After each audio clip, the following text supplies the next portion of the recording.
మీరు అన్నట్లు 7 టాపిక్స్, మీరు అన్నట్లు ఇందులో 7 టాపిక్స్గా విభజించారు స్వామీజీ.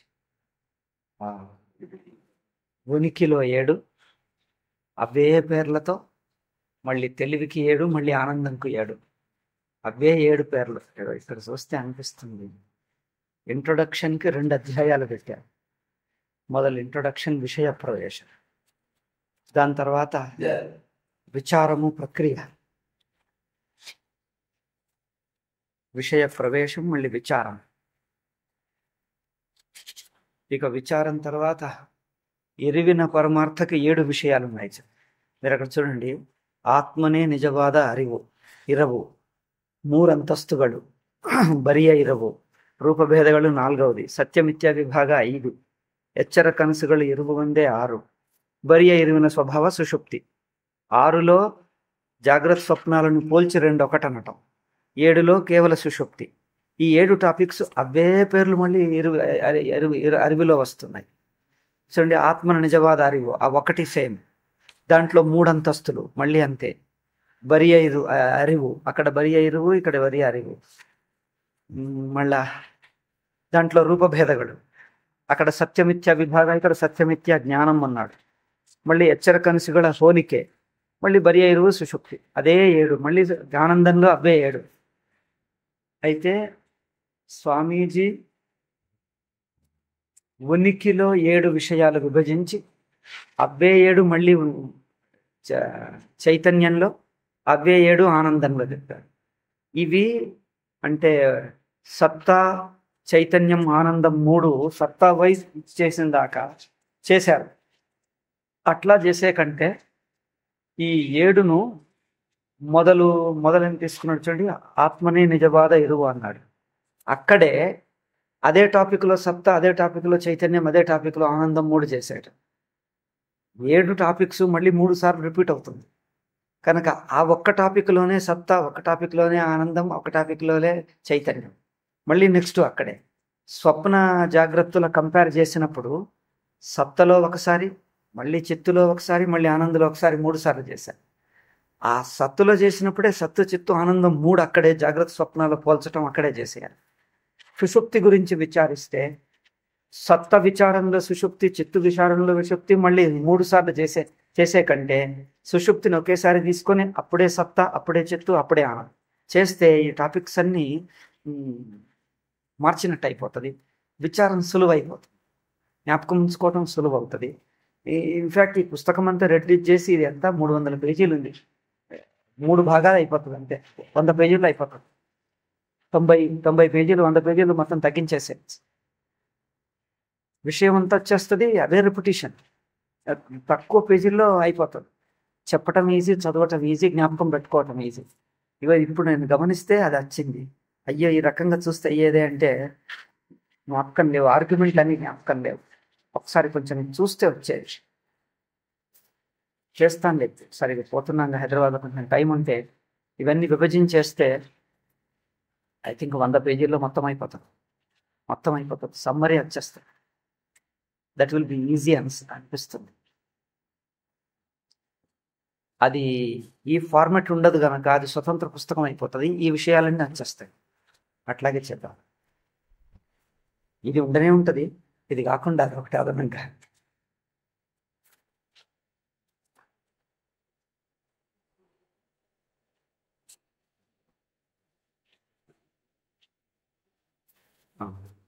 మనం చేస్తున్న విషయం ఉంది కదా, కొంచెం చెప్తాను.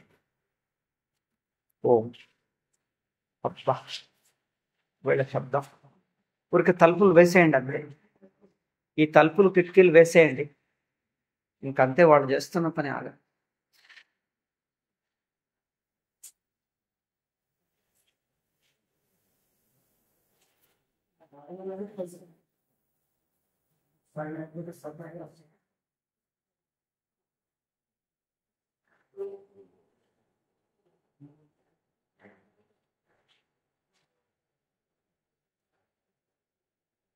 ನಿದ್ದೆಯಲ್ಲಿ ಸಾಕ್ಷಿ ಒಂದೇ ಇರುವುದರಿಂದ ಅದೇ ಪರಮಾರ್ಥ ಭಾಗ.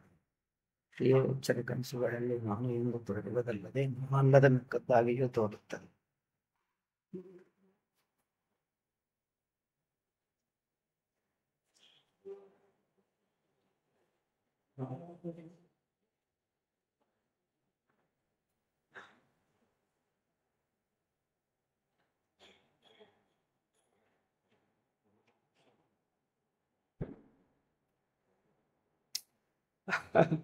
ఉండని పర్వాలే, ఆయన ఏదో చెప్పినట్టున్నారుగా, తగ్గింది శబ్దం. ఇది వేడెక్కువ అయిపోతుంది, ఉంచండి.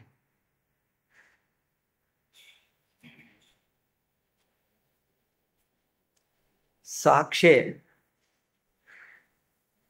అంటే సుషుప్తిలో, సుషుప్తిగా అంటే కేవలం ఉనికిగా ఉన్నట్టి. సాక్షే జాగ్రత్త స్వప్నాల్లో జ్ఞాతగాను జ్ఞేయంగాను తోస్తున్నది. తానే జ్ఞాత, తానే జ్ఞేయం.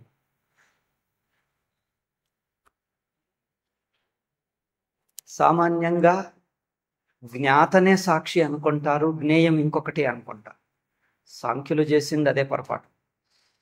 సాంఖ్యులు చేసింది కూడా జడ ప్రపంచమునంతా, జడ ప్రపంచానికంత మూలం ఒక జడతత్వం అన్నారు. ఈ చేతన జీవులందరికీ మూలం ఒక్కటి, ఒక చైతన్యం అన్నారు. ఆ ఒక్కటి అనలేదనుకోండి, సాక్షులు అనేకం అన్నారు. ఇంకా చూడండి, వాళ్ళు మనము విచారం చేస్తే కొంచెం వేదాంతులు వాళ్ళకంటే కొంచెం తేడా ఉంటే, జడ పదార్థాలకన్నిటికీ మూలం ఒక్క జడ వస్తువు ప్రకృతి అన్నారు. చైతన్య జీవులందరికీ మూలం ఒక్క చేతనం అన్నారు. ఇక జడం చేతనం రెండు మిగిలాయి. ఇది ఒక్కటి ఎట్లా అంటే జడం అట్లాగే ఉంటుంది, చైతన్యం ఎట్లాగే ఉంటుందా? ఇది వాళ్ళు తేల్చలేకపోయారు. వేదాంతులే తేల్చగలరు. జడం అనేదే లేదు. చైతన్యము యొక్క రూపాంతరానికే జడమని పేరు. జడమంటూ లేదా, చైతన్యమునే. అందుకే మనము చివరిదాకా పోయే కంటే మొదట్లోనే జాగ్రత్త అవస్థను విచారిస్తున్నప్పుడే జాగ్రత్త ప్రపంచాన్ని మనం ఇంద్రియాలతో చూస్తున్నాం. దానివల్ల ఏం తోస్తుంది? మొత్తం జగత్తు కనిపించటం లేదు. ఒకటి అంటే మొత్తం జగత్తు కనిపించకుండా ముక్కలు ముక్కలై దేశంలో కాలంలో ఉన్నట్టు తోస్తున్నది. మొత్తం అవస్థగా చూస్తే అంటే వైశ్వానరుడిగా చూస్తే, ప్రమాతగా కాకుండా వైశ్వానరుడిగా చూస్తే మొత్తం అవస్థ వస్తుంది, దేశకాలాల సమేతంగా వస్తుంది. ఇప్పుడు వైశ్వానరుడిగా కాకుండా ఒక్క దేహాభిమానిగా చూస్తే, ఈ దేహంలో ఉన్నట్టు ఇంద్రియాభిమానిగా చూస్తే, ఇంద్రియాల అభిమానిగా చూస్తే మొత్తం అవస్థ కనిపించదు, అవస్థలోని ముక్కలు ముక్కలు కనిపిస్తాయి. దేహం పట్టుకొని చూసేసరికి దేశకాలాలు కనిపిస్తాయి. అవునా? దేశకాలాలు అంటే వస్తువులు అనేకమై ఆ వస్తువులు అక్కడక్కడ ఉన్నట్టు తోస్తున్నాయి. అంటే ఆకాశంలో నానా స్థానాలు అయ్యాయి. అనేక స్థానాలు ఎందుకు అయ్యాయి? దేహం వల్ల. దేహము ఒక చోట ఉన్నది గనక, ఆ చోటును పెట్టుకొని చూసేసరికి ఇక మిగిలిన పదార్థాలన్నీ వివిధ దూరాల్లో ఉన్నట్టు అనిపిస్తున్నాయి. అన్నిటికీ ఒకే దూరం లేదు. ఇప్పుడు ప్రపంచం అంతా విచిత్రం చూడండి. అన్ని వస్తువులు మనకు ఒకే దూరం అనిపించటం లేదు. నేను మిగతాదంతా సమాన. చూసేది నేను ఒక్కడనే ద్రష్ట. ఒకే ద్రష్టకు దృశ్యాలన్నీ, జ్ఞేయాలన్నీ సమాన దూరంలో లేవు, వివిధ దూరాల్లో ఉన్నాయి. ఈ వివిధ దూరానికి కారణం ఏమిటి? దేహమే. ఎందుకు? దేహంకి ఒక ఆకారం ఉన్నది, ఒక చోట ఉన్నది. ఈ దేహము దాటుతూ ఉంటే ఒక్కొక్క చోటు దాటుతూ పోతుంటది. కనుక ఈ ఇంద్రియాలు దేహము రెండు పట్టుకొని చూడటం వల్ల పదార్థాలకు అవయవాలయ్యాయి. అవి నానా పదార్థాలయ్యాయి, వివిధ దూరంలో ఉన్నాయి. ఈ మూడు తొలగించాలంటే, అంటే పదార్థాలు నానా అయి ఉండటం తొలగాలి, వివిధ దూరాలు తొలగాలి. అప్పుడేమవుతుంది?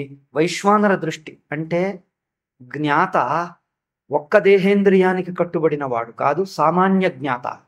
ఇంద్రియాల ద్వారా చూడకుండా మనస్సు ద్వారా.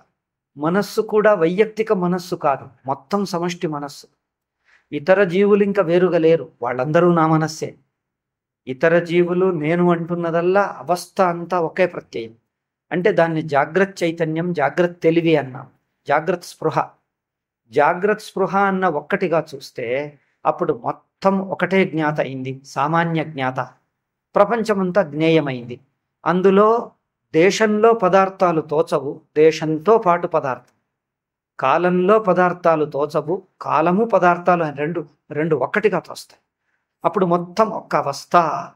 అప్పుడు జాగ్రత్త స్పృహ అనేది ప్రపంచమంతా వ్యాపించింది. అంటే స్పృహ ప్రపంచం రెండు వేరుగా కనిపించవు. అంటే ఇప్పుడు చూడు,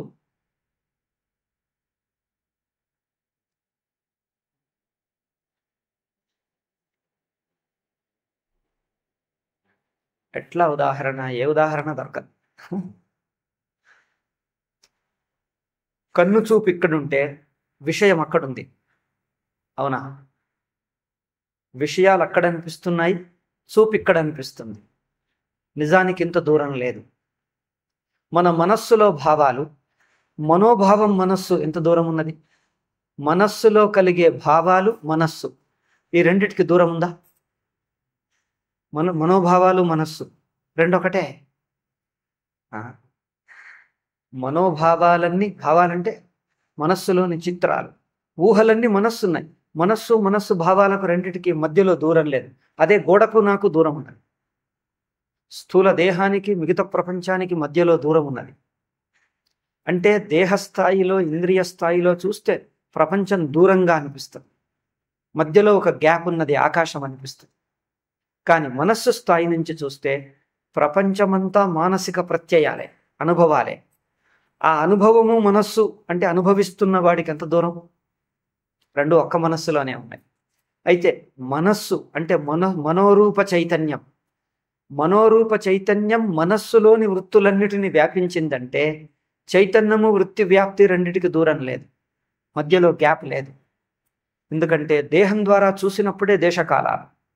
మనస్సు స్థాయిలో అంటే మొత్తం అవస్థగా చూస్తే దేహంలో ఉండి మనస్సు చూడటంలే, దేహమే మనస్సులో ఉంది. దేహమే మనస్సులో ఉంటే తాను మొత్తం అవస్థ అయ్యాడు. తన లోపల ఒక దేహము, మిగతా ప్రపంచము అంతా తానై ఉన్నట్టు తన భాగంగా కనిపిస్తుంది. ఇగో ఇదే విశ్వరూపం. విశ్వరూపంగా లేక వైశ్వానరంగా చూడటం అంటే తనలోనే ప్రపంచం. ఇప్పుడు గోడ అంత దూరం ఎవరికి ఉన్నది? దేహానికి దూరం. కానీ మనస్సుకు ఈ దేహం ఎట్లా తెలుస్తున్నదో గోడ అట్లా తెలుస్తున్నది. ఏ మనస్సుకు గోడ దేహం తెలుస్తున్నదో ఆ మనస్సుకు గోడ దూరమా, దేహం దూరమా? రెండు సమానమే. గోడ మనస్సు, ఇక్కడ దేహం ఉన్నది, గోడ అక్కడ ఉన్నది. ఇది దేహ దృష్ట్యా. కానీ గోడా దేహము రెండు మనస్సు దృష్ట్యా చూస్తే మనస్సులో ఉన్నాయే కానీ మనస్సు నుంచి దూరాలు లేవు అక్కడ.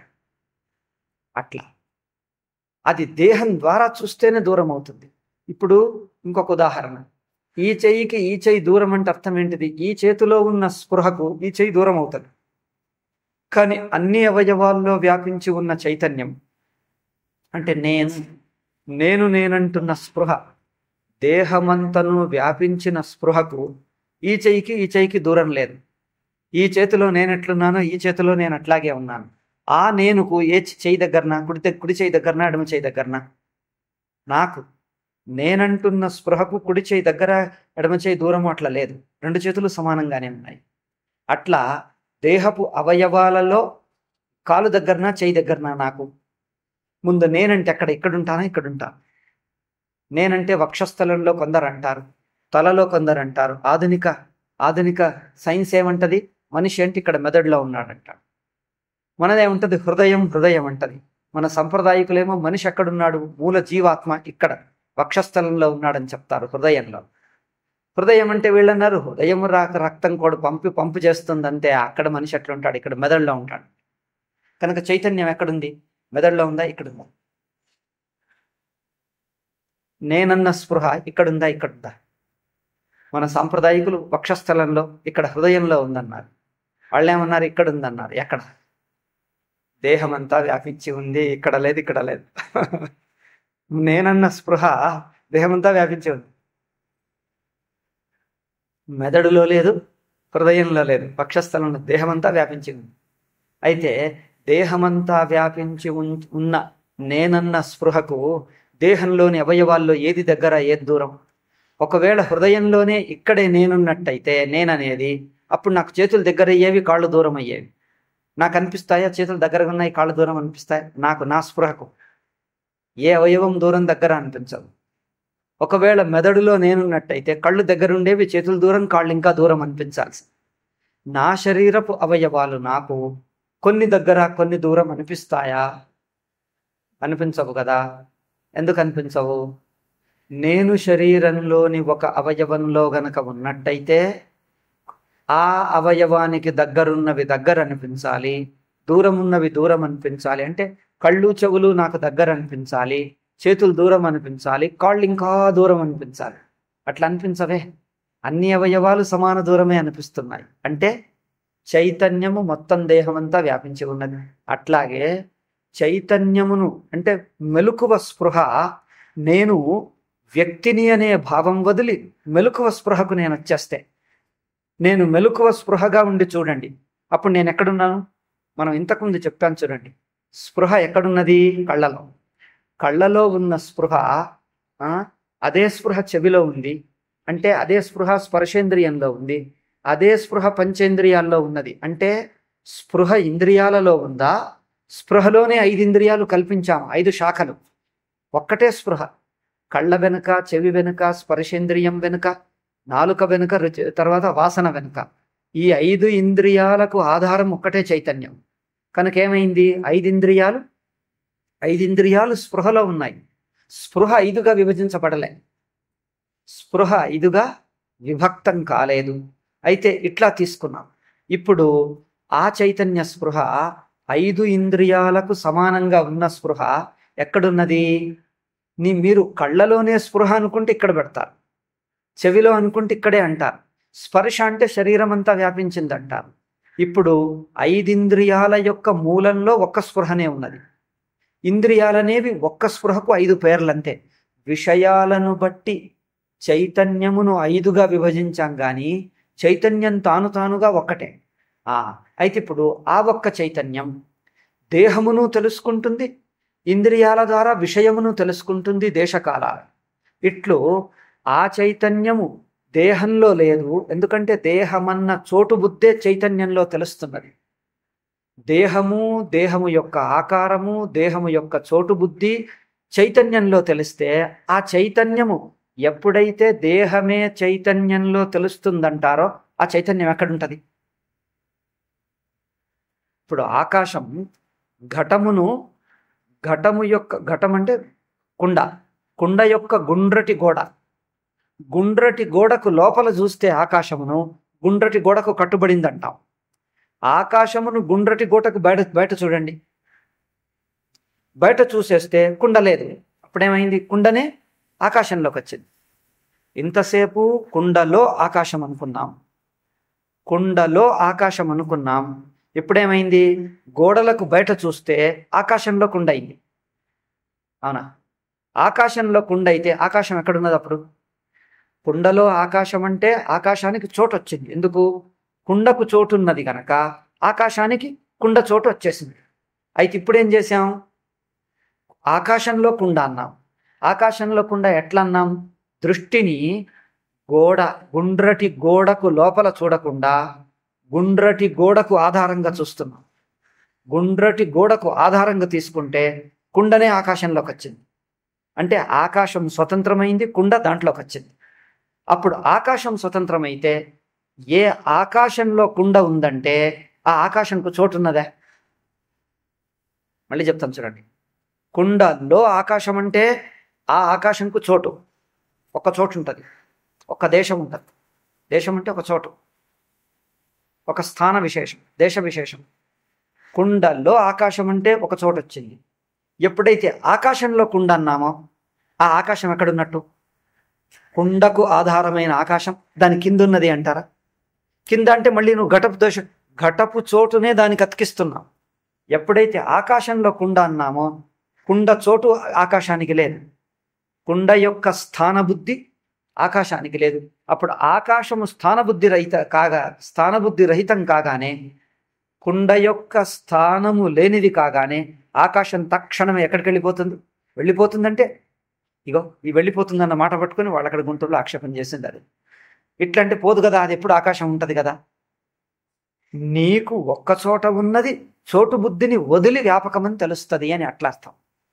అక్కడికి అంతటికి వెళ్ళిపోతుంది అంటే అదిగో వెళ్ళిపోతుంది, ఇలాంటి ఆక్షేపణ చేశాను. అంటే పదాలు మేము విన్న పదాలు అవే పట్టుకుంటాం, మీరు కొంచెం భిన్నంగా వాడితే మేము ఒప్పం.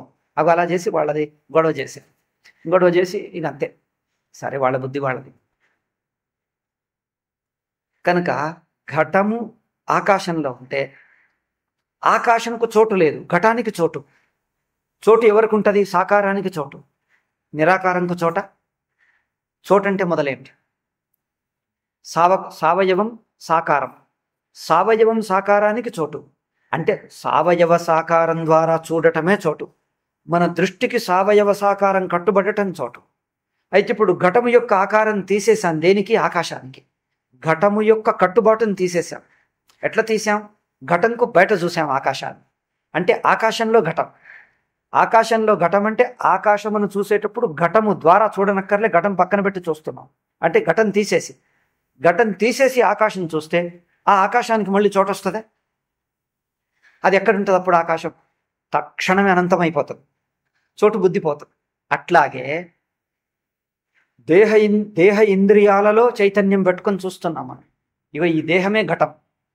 ఘటఘట బాసీరే అని కబీర్దాస్ అన్నాడే, ఓ పరమాత్మ ఘటఘట బాసీరే అంటే అందరూ దేహాల్లో జీవుడిగా నువ్వే ఉన్నావు అన్నాడు. ఘటఘట బాసీరే, వాసి అంటే నివాసి. అంటే దేహ ఇంద్రియాలన్న చోటుకు కట్టేసి చైతన్యం చూస్తున్నాం. అంటే తెలివిని కన్నుకు కట్టేసి చూస్తే చూపు అయిపోతుంది. చెవిలో తెలివి లేదా? ఉంది. మరి నువ్వు తెలివిని చూపే ఎందుకు అనాలి? తెలివి అంటే ఏమిటి? చూపు అన్నాడు. తెలివి చూపు అవుతుందా? చూపు తెలివిలో ఉందా? ఎందుకంటే తెలివి అంతా చూపుకు మాత్రం పరిమితమైందా? చెవిలో తెలివి లేదా? స్పర్శేంద్రియంలో తెలివి లేదా? వాసన ఇంద్రియంలో లేదా? రుచి నాలుకేంద్రియంలో లేదా? అంటే 4 ఇంద్రియాలలో సమానంగా ఆధారంగా ఉన్నది.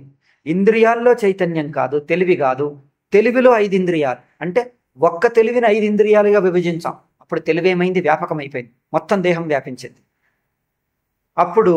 ఇప్పుడు ఇంకా దేహానికి కట్టుబడి తెలివి ఉందా? ఆకాశం ఘటానికి కట్టుబడి ఉందా? ఘటానికి బయట చూస్తున్నాం ఆకాశం. అంటే ఘటానికి బయట అంటే ఘటము యొక్క ఆకారానికి కట్టుబడకుండా, ఘటము యొక్క స్థానానికి కట్టుబడకుండా ఆకాశంలో ఘటము యొక్క ఆకారం, ఘటము యొక్క స్థానం ఆకాశంలో వేసి చూస్తున్నాం. ఎందుకు? ఆకాశంలోనే ఆకారం ఉన్నది. ఆకాశంలో ఆకారం ఉన్నదా? ఆకారంలో ఆకాశం ఉంటుంది. ఆకాశంలో కల్పితం కదా ఆకారం. అందుకని ఆకాశం ఆధారం, ఘటము యొక్క ఆకారం కల్పితం. అట్లా దేహం అనేది స్పృహ కలుగుతుందా? దేహం అనే స్పృహ దేహానికి స్పృహ ఉంటుందా? స్పృహలో దేహంతో వస్తుంది. అట్లా స్పృహలో దేహం తోచిందంటే దేహము యొక్క ఆకారం స్పృహ కంటదు. దేహము యొక్క ఆకారం స్పృహను కట్టేయదు. దేహము యొక్క చోటు బుద్ధి స్పృహను కట్టేయదు. అప్పుడు స్పృహ దేహము యొక్క ఆకారం, దేహము యొక్క గుణాలు, దేహము యొక్క చోటు చైతన్యమును కట్టేయనప్పుడు దేహపు స్థానం నుంచి విడివడిపోతుంది చైతన్యం. దేహము యొక్క స్థానం నుంచి స్థానం విడిపోయిందంటే చైతన్యం ఎక్కడికి పోయింది? అప్పుడు ఘటాకాశము ఘట సంబంధం విడిపిస్తే తక్షణమే అనంతమైనట్టు, దేహము యొక్క స్థానబుద్ధి నుంచి విడిపిస్తే చైతన్యం తక్షణమే జాగ్రత్త చైతన్యం అయిపోతుంది. చైతన్యంలోంచి ఒక్కొక్క ఇంద్రియం వదిలేయండి, దేహ ఆకారము దేహ స్థానం వదలండి, తక్షణమే చైతన్యం మొత్తం జాగ్రత్త చైతన్యం అయిపోతుంది. అంటే ఏమిటి? జాగ్రత్త చైతన్యం అయింది అంటే ఏమిటి? చైతన్యము ప్రపంచము 2 కాదు, ఒకే పేపర్ యొక్క పక్కపక్కన ఉన్నట్టు. పేపర్ మీద బొమ్మ గీస్తే బొమ్మ పేపర్కి ఎంత దూరం? పేపర్ మీద బొమ్మలు గీస్తే బొమ్మకు పేపర్కి ఎంత దూరం? ఆకు జాగ్రత్త అవస్థకు జాగ్రత్త చైతన్యంకు, జాగ్రత్త ప్రపంచానికి జాగ్రత్త చైతన్యం అట్లుంటుంది. బొమ్మ ఎంతెంత దూరం ఉన్నదో పేపర్ అంతంత దూరం అయింది. బొమ్మ ఉన్న చోటల్లా పేపర్ ఉన్నది, అవునా? అట్లా జాగ్రత్త చైతన్యంలో జాగ్రత్త ప్రపంచం అంటే జాగ్రత్త చైతన్యం అంతా ఎక్కడెక్కడున్నా ప్రపంచం చైతన్యంలోనే తోస్తున్నాం. చైతన్యం అంత విశాలమైంది. ఎందుకు? దానికి చోటు బుద్ధి పోయింది. చోటు బుద్ధి దేహం ద్వారా వచ్చింది. మనం దేహంకు కట్టేసి చూస్తున్నాం. అందుకే దేహం అన్న ఒక పాయింట్ చైతన్యంలో ఉంది. చైతన్యంకు పాయింట్ లేదు. అది చూడండి, పాయింట్ అంటే ఒక బిందువు. చైతన్యానికి బిందువు లేదు. బిందువు అన్న థాటే చైతన్యంలో, నేనన్న బుద్ధే చైతన్యంలో. చైతన్యానికి నేను బుద్ధి లేదు. చూడండి, మనము నేనుకు కట్టేసి చూస్తున్నాం. చైతన్యము నేనుకు కట్టుబడలే, నేనే చైతన్యంలో తోస్తుంది. అయితే ఆ స్థానబుద్ధి దేహానికి స్థానం ఉన్నది. చైతన్యమును స్థానానికి కట్టేయలే, స్థానబుద్ధే చైతన్యంలో. అంటే చైతన్యం స్థానం వదులుకున్నది. స్థానము వదిలిన దేహపు స్థానం, దేహపు ఆకారం, ఇంద్రియాల పరిమితి, దేహపు పరిమితి వదిలిన చైతన్యం ఎక్కడుంది? తక్షణమే ఆ అవస్థ అంతా అయిపోతుంది. అవస్థ అంతా అయిపోతే అప్పుడేమంటాం? ప్రపంచం అక్కడున్నది అంటామా? అక్కడంటే దేహానికి అక్కడ, అవునా? ఒక ఘటానికి ఇంకో ఘటం దూరం అనిపిస్తుంది. ఒక ఘటాకాశానికి ఇంకో ఘటాకాశం దూరం అనిపిస్తుంది, అవునా? నేను ఈ ఘటాకాశంలో కూర్చున్నాను అనుకోండి, ఇంకో ఘటాకాశం ఎక్కడ అంటే అక్కడున్నది అంటాడు. నేను ఈ ఘటన నుంచి విడిపోయి ఈ ఘటన నుంచి బయటకు వచ్చేసి మూల ఆకాశానికి వచ్చేస్తే ఆకాశం ఎక్కడైపోతుంది? సర్వవ్యాపకం అవుతుంది. ఆ సర్వవ్యాపక ఆకాశానికి ఇంకో ఘటాకాశం ఎక్కడుంది? ఇంకొక అనేదే లేదు. అన్ని ఘటాకాశాలు నా శరీరపు అవయవాలే. ఈ ఘటాకాశం నాలోనే ఉంది. ఆ ఘటాకాశం అనంత ఘటాకాశాలు నేనే అవుతాను. నేనెక్కడ? అన్ని ఘటాల్లో ఉన్నవాడిని అవుతాను. నేను ఇంకా ఒక్క ఘటంతో చూస్తే ఇంకో ఘటాకాశం బయట ఉన్నది, అవునా? ఒక్క ఘటాకాశంగా నన్ను పరిమితం చేసుకుంటే ఇంకో ఘటాకాశం నాకు బయట ఉన్నది అంటాడు. ఈ బయట ఉన్నది అనిపించటం జడం. ఎందుకు? చైతన్యానికి బయటపడుతున్నావుగా. చైతన్యం ఒక్క దేహానికి పరిమితం చేస్తే మిగిలింది బయట అనిపిస్తుంది. ఎందుకు? చైతన్యానికి వేరు అనిపించటం జడం. జడమంటూ లేదక్కడ. చైతన్యానికి అంటే చైతన్యమును ఒక స్థానానికి పరిమితం చేసి చైతన్య స్థానానికి ఇతరం అంటే చైతన్యం లేని స్థానం. చైతన్యము దేహానికి పరిమితమై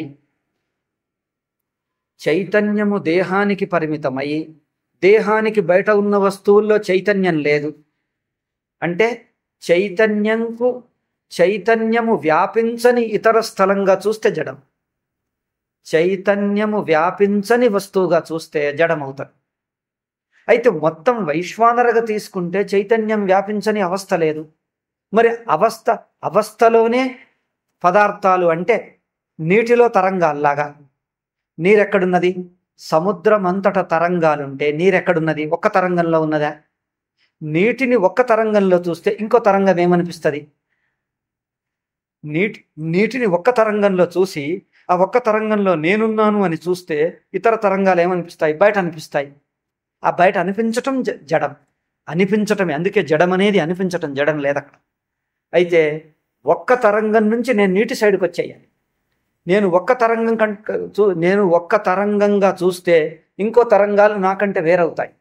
నువ్వు తరంగాన్ని వదిలి నీటికి వచ్చేసాయి. ఎందుకు?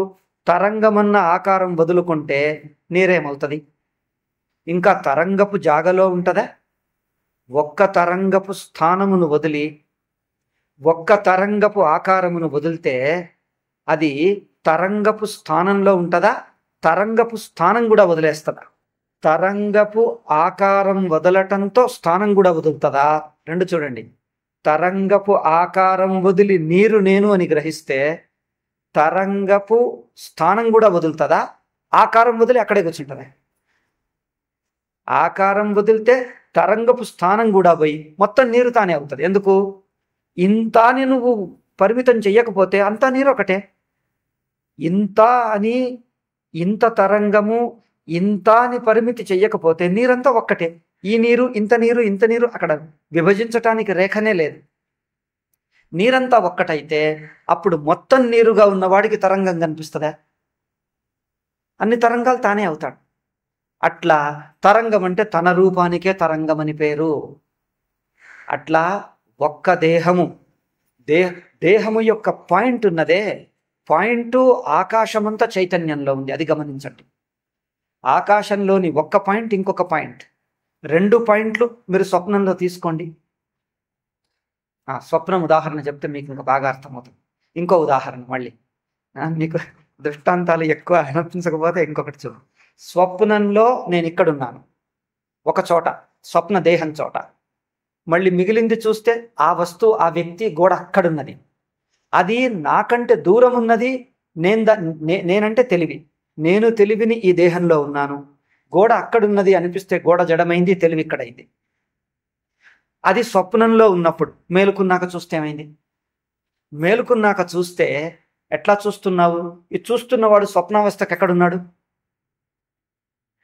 చూస్తున్నవాడు ఇప్పుడు స్వప్నంలో ఉన్నప్పుడు చూస్తున్నది చూడు, స్వప్నం నుంచి బయటకు వచ్చాక చూస్తున్న చూడు, 2 దృష్టిలు ఉన్నాయి. స్వప్నంలో ఉన్నప్పుడు నేను ఎక్కడుండి చూస్తాను? స్వప్నంలోని ఒక దేహంలోనే ఉంటాను. మిగిలిన చుట్టూ ప్రపంచంలో ఉండను. నేను నా చుట్టూ ఉంటుంది, కానీ నేను ప్రపంచపు ప్రతి పదార్థంలో ఉండను, ఒక్క దేహంలోనే ఉంటాను. నేనెవరు? తెలివినైన నేను స్వప్నంలోని ఒక్క దేహంలో ఉండి ఇక్కడి నుంచే చూస్తుంటాను. చూస్తున్న వస్తువులు నాకంటే దూరంగా ఉంటాయి. నేను దేహంకి కట్టుబడ్డానుగా, నాకంటే దూరంగా ఉంటాయి. ఆ దూరం అనిపించటం జడం. మీరు స్వప్నం నుంచి మేలుకున్న దృష్టితో చూడండి. మేలుకున్న దృష్టితో ఇప్పుడు మొత్తం స్వప్నం జ్ఞాపకం చేసుకుంటే ఇప్పుడు చూస్తున్నది తెలివే. ఈ తెలివి స్వప్నావస్థకు ఎక్కడున్నది?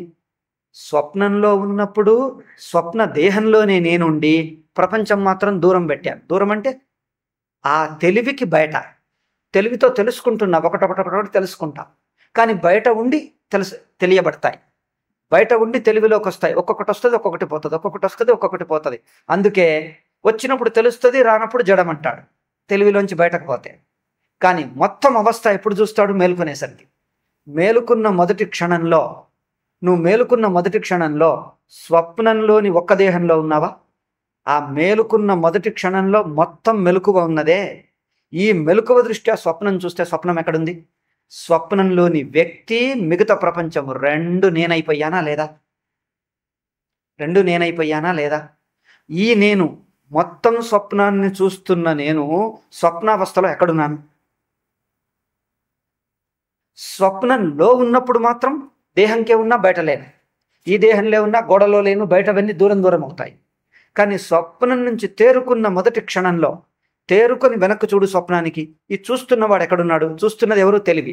ఎక్కడున్నది స్వప్నానికి? మొత్తం వ్యాపించేసి. మొత్తం వ్యాపించిందంటే అర్థం ఏంటిది? మొత్తం స్వప్నం తనలో ఇమిడి చేశాడు. తాను ఎక్కడున్నాడు? స్వప్నంలో లేడు, నాలో స్వప్నం. తానంటే వ్యక్తి కాదు. అక్కడ స్వప్నంలో ఉన్నప్పుడు ఒక్క దేహానికి కట్టుబడితే వ్యక్తి అయ్యాడు. మొత్తం స్వప్నాన్ని చూస్తున్న తెలివి, అందులోని నేను, నా తెలివి అంటే స్వప్నంలోని నేను నాలోనే, స్వప్నంలోని ఇతరులు నాలోనే. నేను ఇతరులు అనేవి ఆ ఒక్క స్వప్న వ్యాపక తెలివిలో ఉన్నారు. అది తైజస అన్నారు. మొత్తం స్వప్నము యొక్క తెలివిని తైజస, మొత్తం జాగ్రత్త తెలివిని వైశ్వానర తేజస. అవస్థ దృష్ట్యా అనే పేరు 2 చైతన్యమే, 2 సాక్షి. ఆ అవస్థా దృష్ట్యా తైజస అని పేరు. ఈ దృష్ట్యా జాగ్రత్త అవస్థ దృష్ట్యా వైశ్వానర అని పేరు, స్వప్నావస్థ దృష్ట్యా తైజస అని పేరు. తాను మాత్రం తానుగా విశ్వ తేజస 2 ఒకటే, 2 పేర్లే కానీ ఒక్కడికే 2 పేర్లు ఊరికే. అయితే ఆ తెలివి మొత్తం స్వప్నావస్థను వ్యాపించింది అంటే ఏమిటి?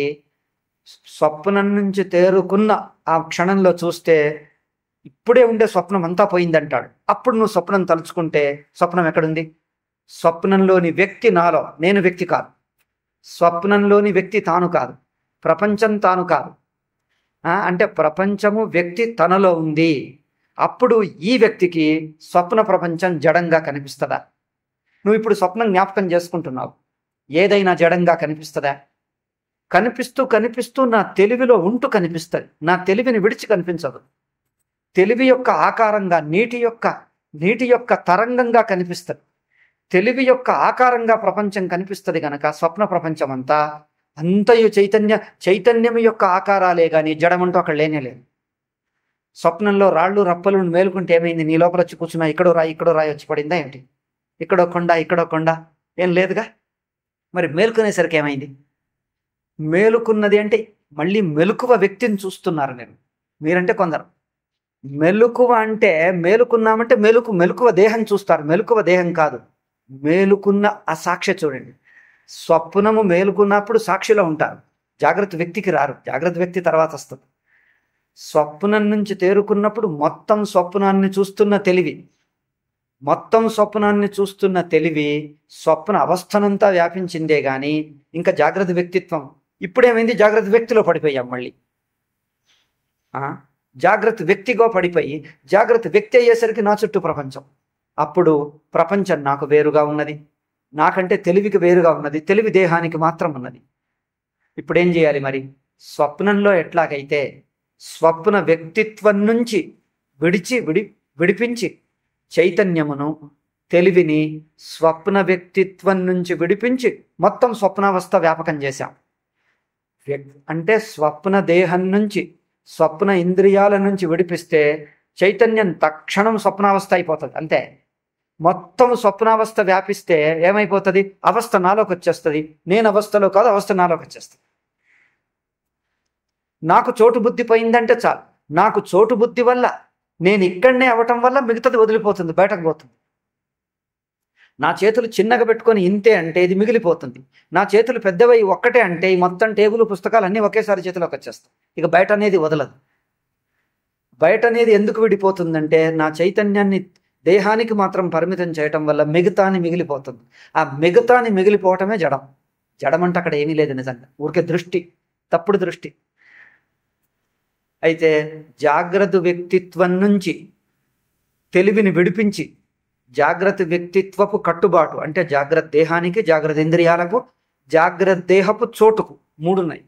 జాగ్రత్త దేహపు చోటు కాలం, ఇప్పుడు ఇక్కడ అనే కాలబుద్ధి. కనుక చైతన్యంలో చైతన్యానికి ఇక్కడ చైతన్యం, ఇప్పుడు చైతన్యం అంటారా? ఇప్పుడు ఇక్కడ అనే చోటు బుద్ధి, కాలబుద్ధి చైతన్యంకు అంటదు. చైతన్యంలో ఇప్పుడన్న బుద్ధి, చైతన్యంలో ఇక్కడన్న బుద్ధి. చైతన్యానికి ఇప్పుడు ఇక్కడ లేదు, అది ఉనికే అంతే. చైతన్యం ఉన్నది.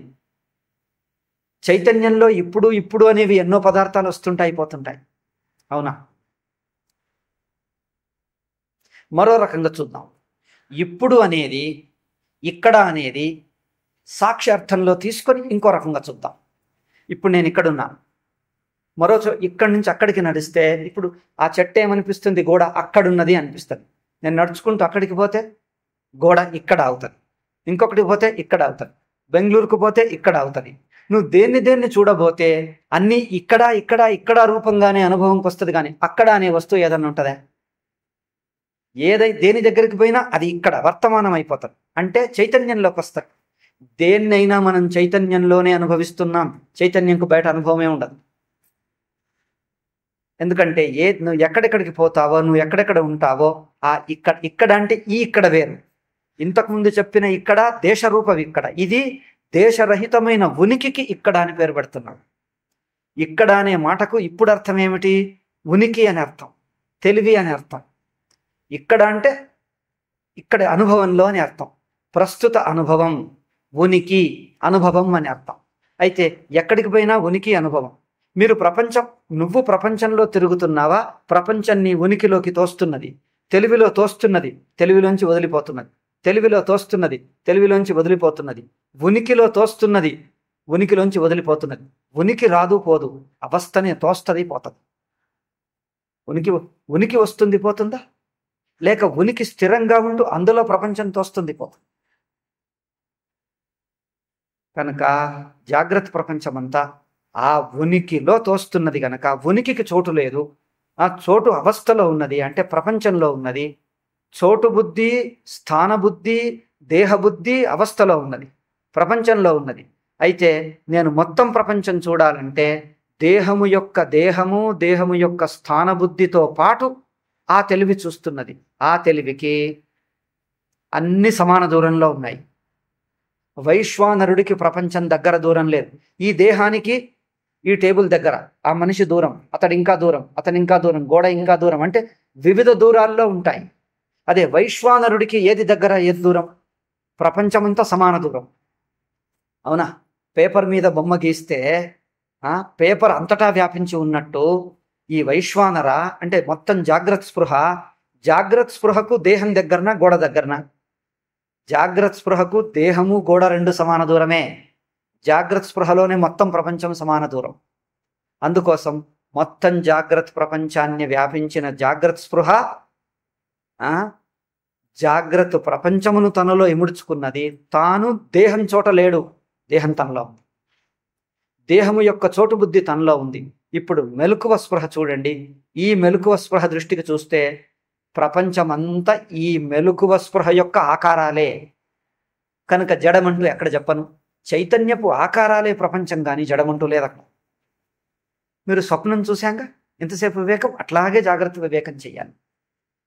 కాకపోతే జాగ్రత్త యొక్క దేహపు స్థానం పట్టుకొని చూస్తాడు. దేహం స్థానంలో కూర్చొని పడిపోతున్నాడు. చైతన్యము దేహస్థానానికి కట్టుబడనక్కర్లే. దేహస్థానం అనేదే చైతన్యంలో తెలుస్తున్నది. చైతన్యానికి చోటు లేదు. చూడండి. కనుక ఇంద్రియ అభిమానం వదిలితే నిజానికి ఇంద్రియ వివేకం చేస్తే దేహమే పోతుంది. ఇంకా దేహమని విడిగా చెప్పనక్కర్నే లేదు. ఇంద్రియాల అభిమానం వదిలిందా దేహపు చోటు పోయింది, మొత్తం వైశ్వానర్ వచ్చేసింది. అది రానివాడికి ఇంకా దేహము అని చెప్పాల్సి వస్తుంది. అక్కర్నే లేదు. ఒక్క ఇంద్రియాలతోటి దేహం పోతుంది. ఎందుకంటే దేహం అంటూ వేరుగా లేదు ఇంద్రియాలు కాకుండా. కనుక ఇంద్రియాలను పట్టుకుంటే దేహం పట్టుకున్నాడు, దేహపు చోటు పట్టుకున్నాడు. దేహం చోటు పట్టుకుంటే ప్రపంచం నా చుట్టూన్నది అనిపిస్తుంది. నేను ప్రపంచంలో పడిపోయాను, ఒక్క చోటుకు వచ్చి పడ్డాను. నా చుట్టూ ప్రపంచం దూరంగా వివిధ దూరాలలో అక్కడ దాకా ఉన్నది అనిపిస్తుంది. కానీ దేహపు చోటే చైతన్యంలో ఉంది. చైతన్యానికి చోటు లేదు. చైతన్యం తెలివి అంతే తెలివి. అందులో ఈ మాట్లాడుతున్నవాడు వింటున్నవాడు. ఒక వ్యక్తి తనలో తాను మాట్లాడుకుంటాడు చూడండి ఎప్పుడన్నా. అంటే నోరుతో కాదు, మనస్సులో కూర్చొని ఇలా చేస్తే బాగుంటుందా, ఈరోజు పోతే బాగుంటుందా అంటే, అబ్బా ఈరోజు వద్దులే, ఎండ చాలా ఉంది, రేపు పోదాం అంటాడు. రేపు పోతే ఆయన ఉండడే, పని కాదే, పోనీ ఈరోజే పోదాం. ఈరోజు కష్టమే. ఇట్లేమిటి? రెండు ప్రశ్న చేస్తున్నాడు, జవాబిస్తున్నాడు, ప్రశ్న చేస్తున్నాడు. ఇద్దరు మనుషులు తనలోనే ఉన్నారు. అవునా? అయితే ఈ మనిషి ఆ మనిషి, మాట్లాడేవాడు వింటున్నవాడు, ఇద్దరికి సమానంగా తెలివి ఒక్కటే, తానే ఒక్క తెలివి. అట్లా ఒక్క తెలివిలోనే ఆ వ్యక్తి ఉన్నాడు, ఈ వ్యక్తి ఉన్నాడు.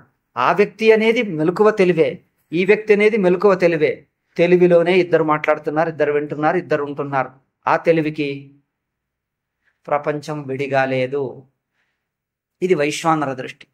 ఈ వైశ్వానర దృష్టి తీసుకుంటే అతనికే స్వప్న దృష్ట్యా ఆ వైశ్వానరుడికే తేజస్సుని ఇంకో పేరు పెట్టాం. అదే చైతన్యం. మొత్తము జాగ్రత్త చైతన్యం స్వప్నానికి పోతదా? మొత్తం జాగ్రత్త చైతన్యం జాగ్రత్త అవస్థ మునిగిపోతే, అంటే అర్థం ఏంటిది? నీటిలో ఉండే ఒక తరంగం మునిగిపోతే ఏమవుతుంది? ఇంకో తరంగం వస్తుంది. అట్లాగే మొత్తం జాగ్రత్త ప్రపంచం అనే తరంగం ఈ జాగ్రత్త వైశ్వానరుల్లో, జాగ్రత్త స్పృహలో మొత్తం జాగ్రత్త ప్రపంచం అనే తరంగం సమసిపోతే ఇంకో తరంగం వస్తుంది. దాన్ని స్వప్నం అన్నాం. చైతన్యం వాడే. చైతన్యం రాదు పోదు ఒక అవస్థ నుంచి ఇంకో అవస్థకు. ఒక అవస్థ నుంచి ఇంకో అవస్థకు చైతన్యం పోతుందా? లేక చైతన్యం స్థిరంగా ఉండి అవస్థ తోస్తుంది పోతుంది, స్వప్నం తోస్తుంది పోతుంది, జాగ్రత్త తోస్తుంది పోతుంది. ఏది రాకపోకుంటే తాను ఉండిపోవటం సుషుప్తి.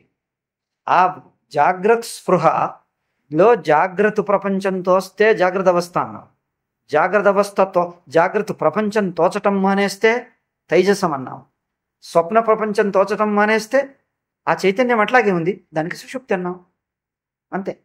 మొత్తం జాగ్రత్తను తెలుసుకుంటున్న జాగ్రత్త స్పృహ జాగ్రత్త ప్రపంచమును మింగేస్తే, ఇమిడి చేసుకుంటే స్వప్నంతో వస్తుంది. స్వప్నమును ఇమిడి చేస్తే అది సుషుప్తి. సుషుప్తి అంటే ఇంకో చోటుకు పోవటం కాదు. పోవాలి ఎవరు? ఎక్కడికి పోవాలి? చైతన్యం తానేగా.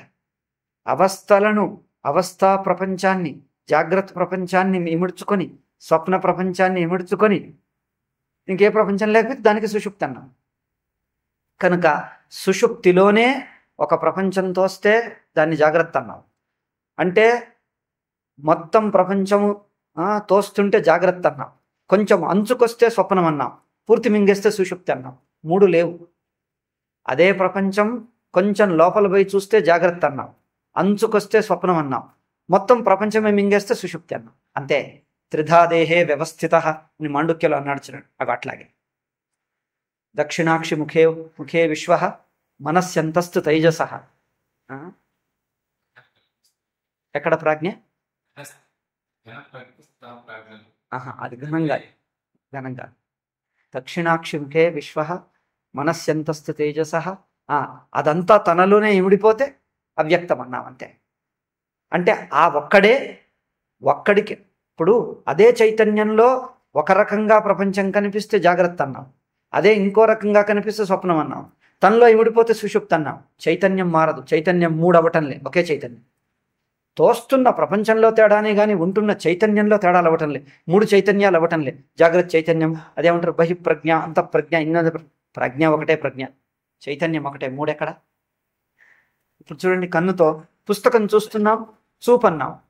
పుస్తకం చూస్తున్నప్పుడు చూపన్నాం. చాపను చూస్తే చాప చూపు, పుస్తక చూపు రెండు చూపులు అయ్యాయి. కుర్చీని చూస్తే కుర్చీ చూపు అని మూడో చూపు అయిందా? చూపదే. అదే చూపుకు వస్తువులు మారుతున్నాయి కానీ చూపు మారుతుందా? మూడు చూపులు అయ్యాయి, నాలుగు చూపులు అయ్యాయి. 10 వస్తువులు చూస్తే 10 చూపులు ఎక్కడ?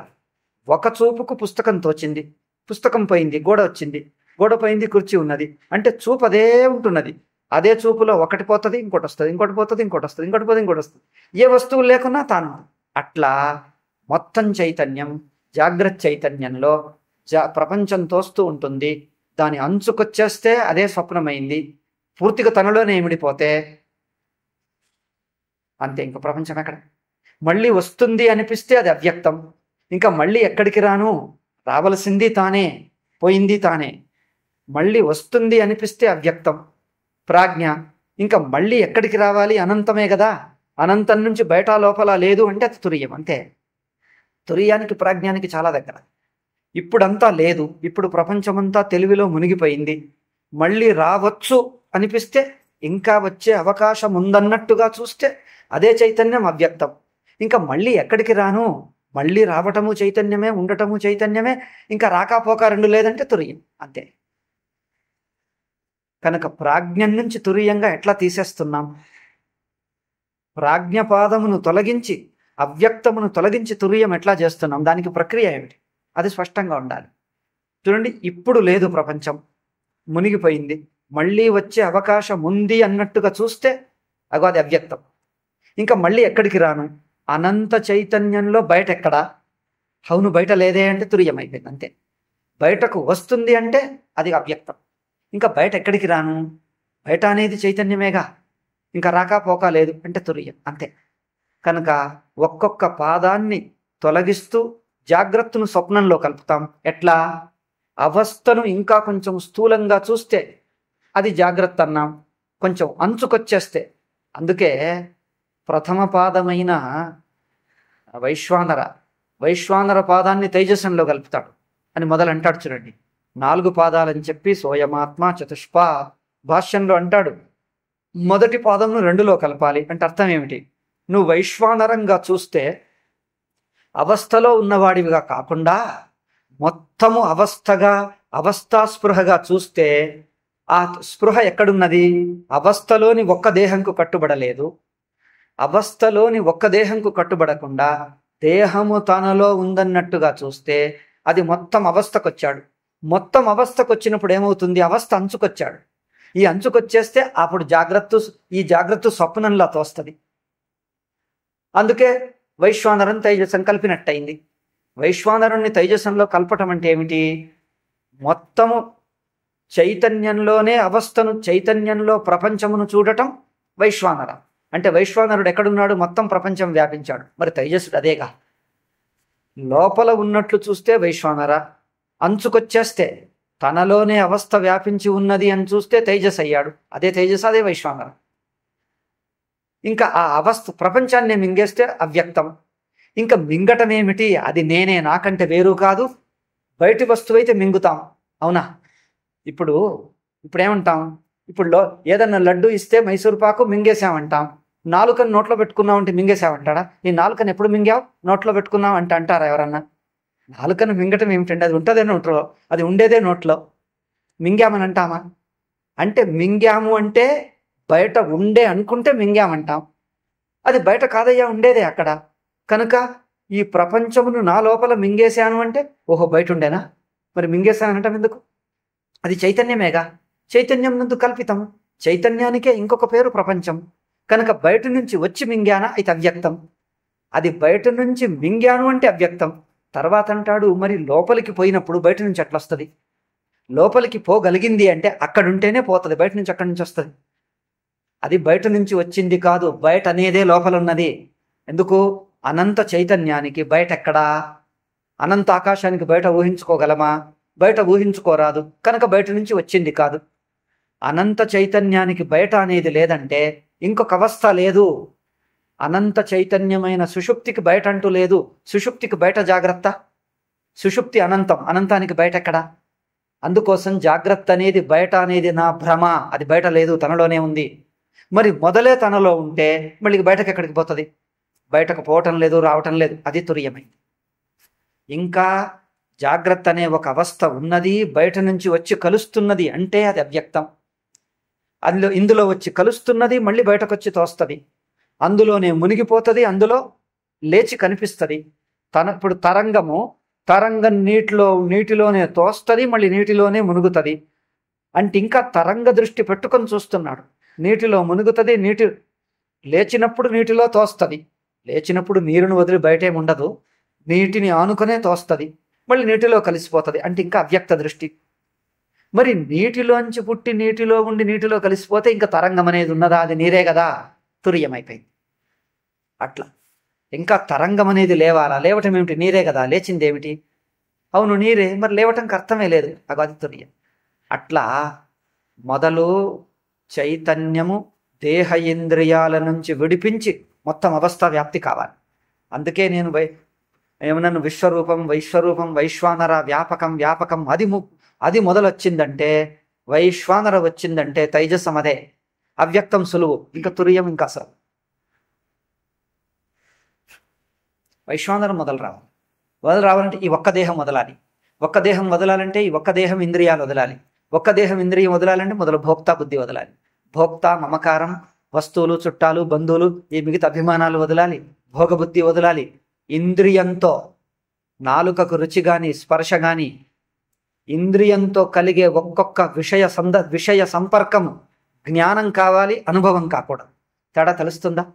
స్పర్శతో కలిగేది జ్ఞానం అవుతుందా? హాయిగా ఉంది అని అనుభవం కలుగుతుందా? హాయిగా ఉంది అంటే భోక్త వచ్చాడు. హాయిగా ఉంది అంటే భోక్త వచ్చాడు. స్పర్శ తగులుతుందంటే స్పర్శ తెలుస్తుంది, అదిగో సాక్షిగానే ఉన్నాడు. స్పర్శ తగులుతుంది అంటే సాక్షిగా ఉన్నాడు. హాయిగా ఉందంటే భోక్త వచ్చేశాడు. అందుకని ఇంద్రియాలతో జ్ఞానం కలుగుతుంది.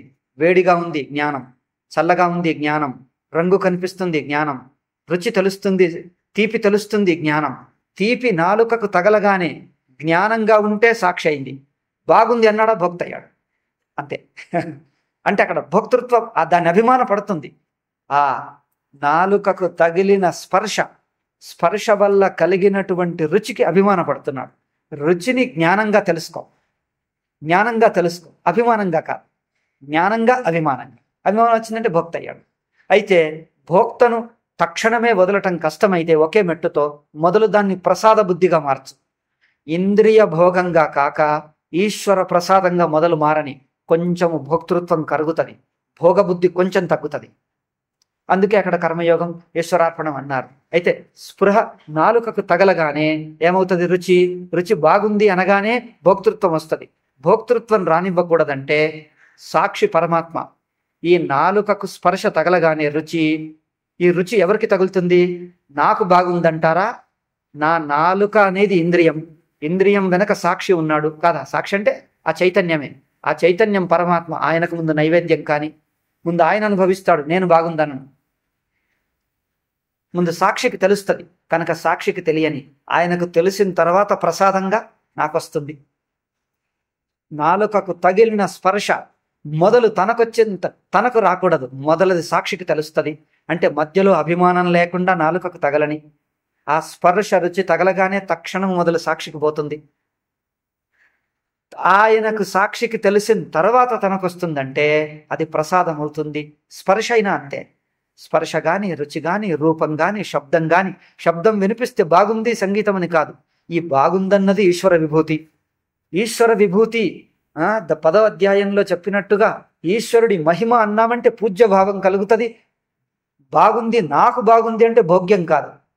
నాకు బాగుంది అంటే భోగ్యం వచ్చేస్తుంది. నాకు బాగుందన్న భోగ్యం కాకుండా ఎవరికి బాగున్నాయి, ఎట్లా బాగున్నది ఆయన విభూతి, ఆయన మహిమ. అది ఆయన మహిమ, నైవేద్యం ఆయన. ఇక్కడ ఆధ్యాత్మికంగా ఇంద్రియాల వెనక, మనస్సు వెనక కూర్చున్న సాక్షికి నైవేద్యం అవుతుంది. అది విభూతి అయ్యేసరికి భోగ్యత్వం పోతుంది. అది ఈశ్వర విభూతి అన్నప్పుడు పూజ్యత్వంగా చూస్తే భోగ్యత్వం పోతుంది. ఇక్కడ ఈశ్వరుడికి నైవేద్యం అంటే ఇక్కడ భోక్త కరిగిపోతాడు. ఇటు భోక్త కరిగి అటు భోగ్యత్వం కరిగితే వైశ్వానరం సులువవుతుంది.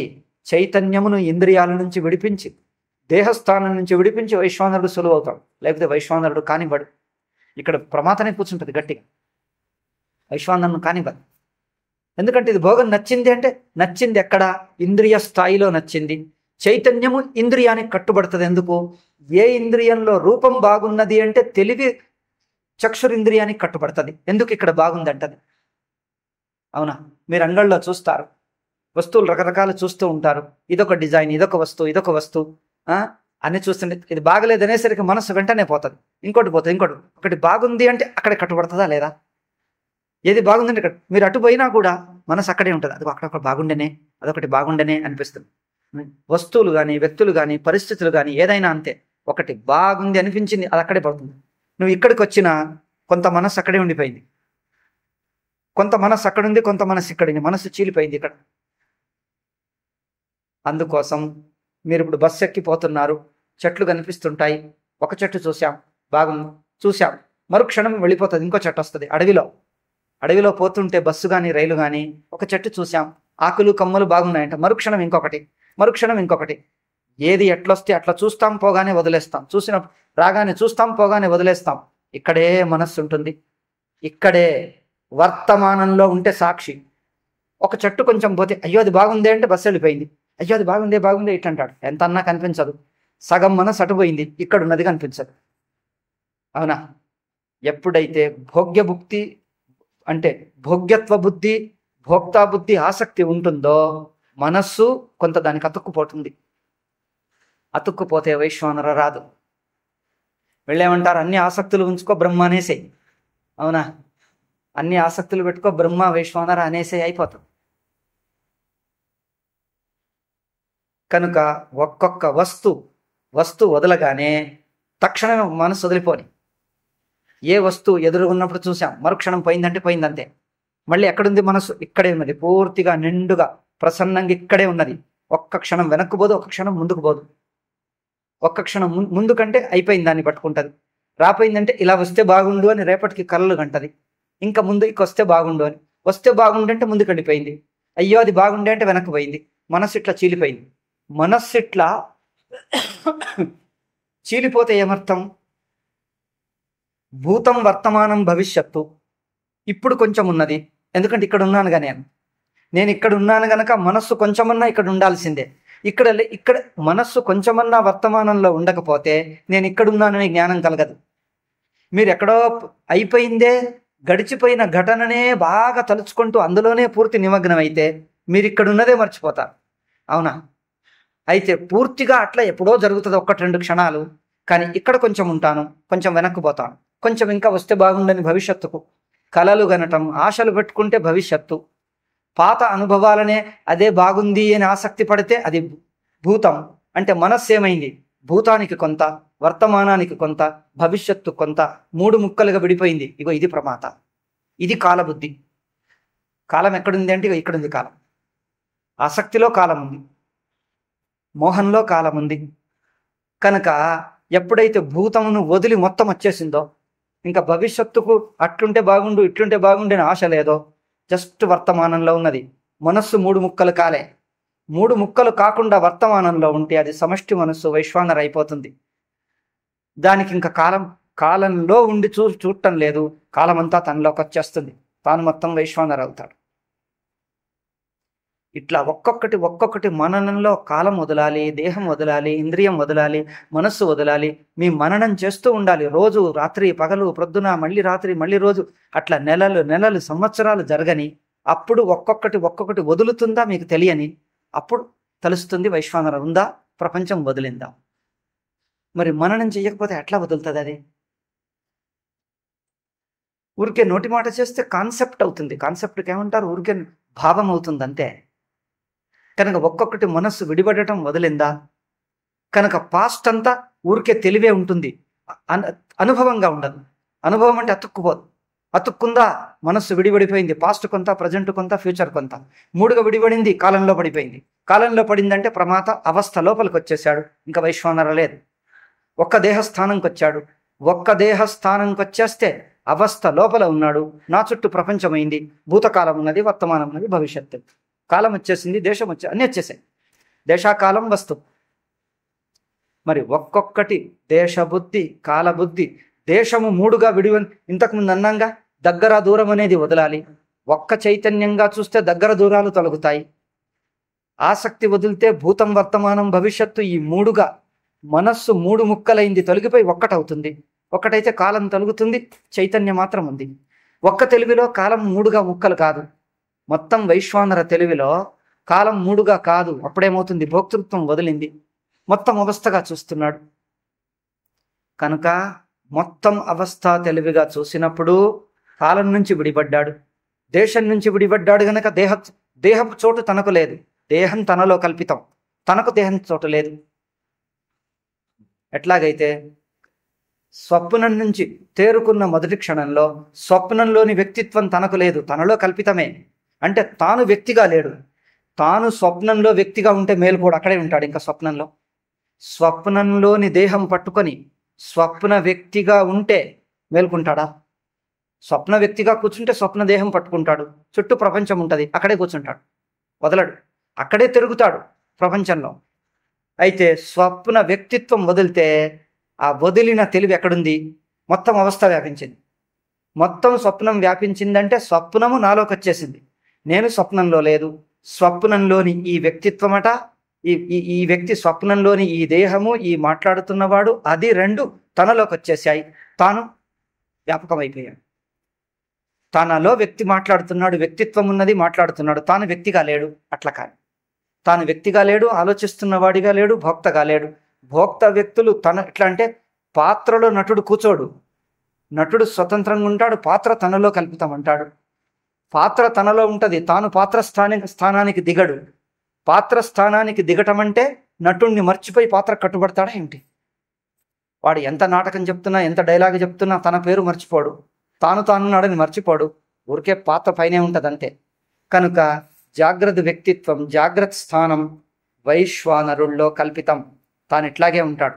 ప్రపంచంలో కూర్చుంటున్నా, నడుస్తున్నా, మాట్లాడుతున్నా నేను కూర్చుంటున్నాను కాదు, నేనన్న వైశ్వానర తెలివిలో ఒకటి కూర్చోవటం కనిపిస్తుంది, నడవటం కనిపిస్తుంది, మాట్లాడటం కనిపిస్తుంది. తాను కూర్చోవటంలో ఎందుకు? తాను వైశ్వానరంగా ఉన్నాడు. మొత్తం జాగ్రత్త తెలివిగా, జాగ్రత్త స్పృహగా ఉన్న తాను కూర్చోడు, మాట్లాడడు, నడవడు, తినడు. అంటే ఏంటిది? తింటున్నది నాలుక తింటున్నది, వస్తువు, దేహము అంతా వైశ్వానర తెలివిలో తోస్తున్నది. వైశ్వానరుడికి తోస్తుంది, అంటదు, ఊరికే తోస్తుంటది, అంటది. అక్కడ అద్దంలో ప్రతిబింబంలాగా వైశ్వానర తెలివిలో ఈ దేహము, దీని కదలికలు, దీని చేష్టలు, దీని ఇంద్రియాలకు కలుగుతున్న విషయ స్పర్శలు అన్నీ తెలుస్తూ ఉంటాయి. వైశ్వానర తెలివి ఒక వస్తువుకు, ఒక్క ఇంద్రియానికి, ఒక్క విషయానికి, దేనికి కట్టుబడ్డాడు. తనలోనే 4 ఇంద్రియాలు. ఇప్పుడు చూడండి, నేను శబ్దం వింటున్నా, అదే తెలివిలో చెవి వచ్చింది. మళ్ళీ రూపం చూస్తున్నా, అదే తెలివిలో కన్ను వచ్చింది. మళ్ళీ స్పర్శకొచ్చా, కన్ను పోయింది. ఒక్కొక్క ఇంద్రియం అంటే ఏమిటి? ఒక్కొక్క కిటికీలాగా.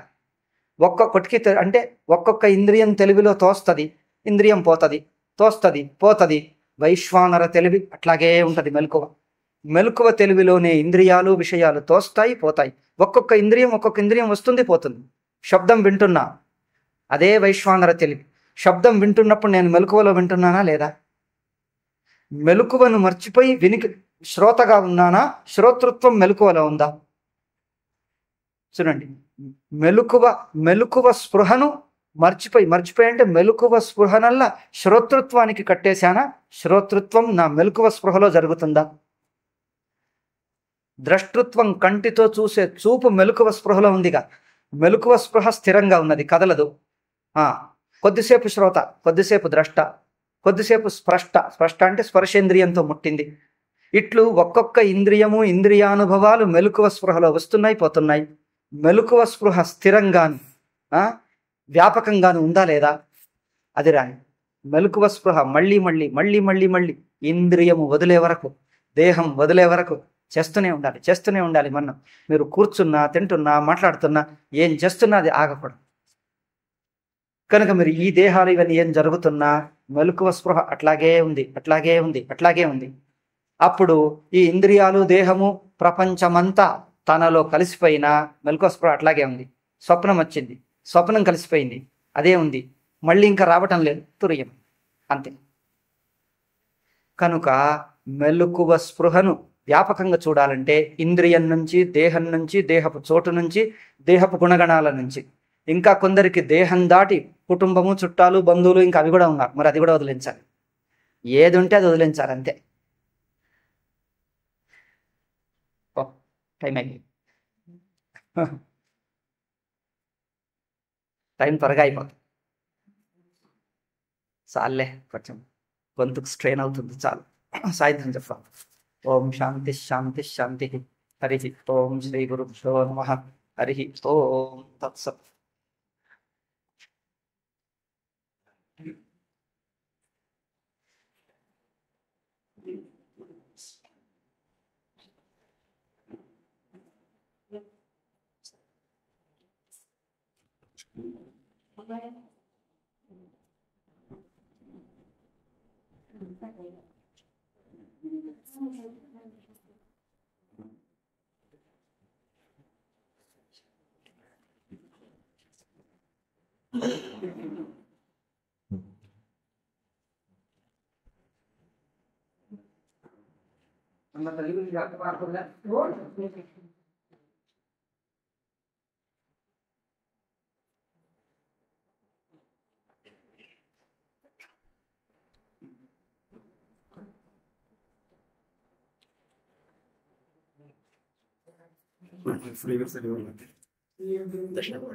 Sabe, no sé.